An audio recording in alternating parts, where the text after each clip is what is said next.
Hi guys, it's James here from Beowulf Training. We're going to talk about stretching. Firstly, static stretching.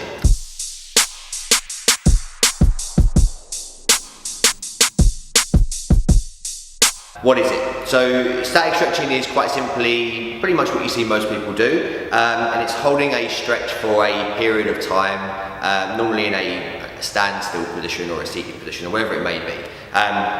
Static, i.e. there's no movement. Alright, so you're going to find the position, you're going to find the stretch, and you're going to spend some time, hang out, and just kind of relax essentially.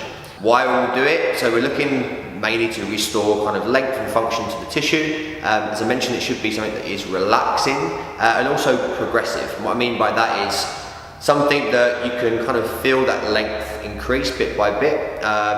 It's something that you need to spend a little bit of time on. Okay, so spending 10, 20, 30 seconds with your foot up behind your bum, trying to stretch your quad, probably isn't going to be that beneficial. So you're looking at spending maybe 90 seconds, 2 minutes, or whatever it may be, progressing the length of that muscle that you're targeting. Big points of focus when you're in a static position is make sure you're actually hitting the muscle that you're after. Quite often there's very small little tweaks that you can make just to your body position that's going to make that stretch much more beneficial. The other thing is breathing, okay? Like I said, it's relaxing, or at least it should be, and you should feel that progression. If you get into a stretch and it's way too intense, and you're going to get into that position where you have to hold your breath and you can't relax, it's not going to be a particularly beneficial thing for you to be doing. So a general rule that I would go by is get yourself into a position, probably, well, no more than it's kind of 7 out of 10 in terms of that discomfort when you find that stretch, okay? Breathe. Nice big deep breaths, focus on those breaths and just try and every exhale, or when you feel as though you can on that exhale, try and see if you can progress the position, progress the length of the stretch. Again, just kind of using that 7 out of 10 as that maximum limit. And that's something, again, like we mentioned, time-wise, you could do 90 seconds to maybe 2 minutes. When? Mainly after you train. So when you're warm, when you finish your session, that's where you're going to spend the majority of your time in that static position. Like I say, restoring that length and that function and quality of the tissue after you finish training. Okay? You can do it before. It's going to be something more specific to those of you that have movement restrictions.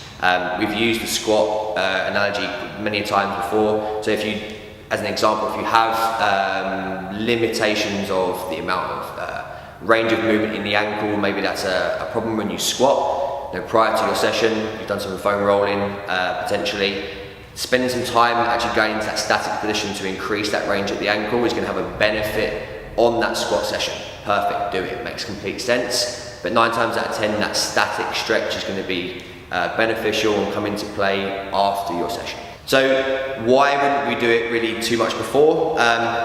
It's relaxing, it should be, okay? And not just for you, but for the muscle itself, and it kind of can be a little bit deactivating on the muscle tissue, which is not something that you want to do prior to performing, okay? So it's something, beforehand you want to kind of get fired up in that muscle tissue and definitely not relax. Like I say, the only reason that you would really do that is if you had specific restrictions. So prior to your session, deactivating and relaxing that muscle tissue is definitely something that we want to try and avoid. We want to try and stimulate those fibers. So it doesn't necessarily mean that you have to be doing static stretching kind of in and around your session specifically. Again, if you're one of those people that has specific restrictions, then spending time at home on a daily basis, it could be in the morning when you wake up, it could be in front of the TV of an evening.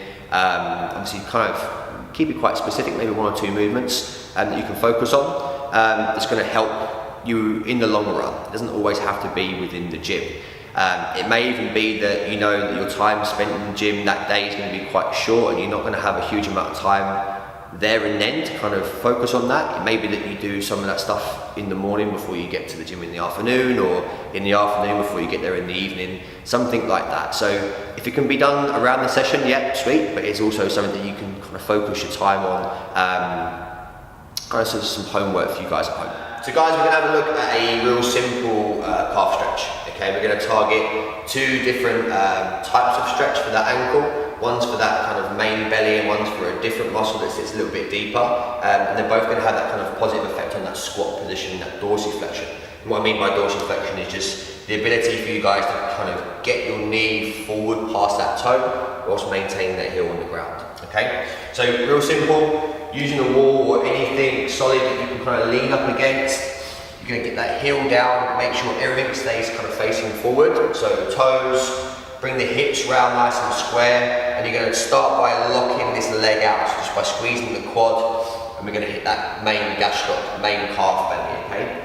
All I'm looking to do there, once I have that alignment, is look at just keeping that leg straight and pushing my hips forward towards the wall or towards the floor.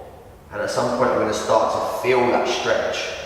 And that stretch is going to be potentially quite high. So we're looking at this maybe kind of top section up through here, okay? So that's number one. Like I said, that's going to be that main kind of belly of the calf. The secondary one is that deeper muscle tissue, something called a soleus, okay? And obviously when you're in that squat position, your knee is bent, and that kind of affects that muscle as well. So we can set up the same thing, but rather than keeping that leg straight, I can take some of that pressure off and just kind of bend that knee in, do the same thing, but this time rather than kind of think about my hips, I'm thinking about driving that knee towards the floor, okay? So I'm creating that dorsiflex position, and again I'm looking to try and make sure that I keep that heel down, okay? So in terms of time, you're probably looking 90 seconds, upwards towards maybe 2-3 minutes max. And like I say, you're looking at for it to be progressive. So you're looking for a change and a progression in that position and lengthening the tissue.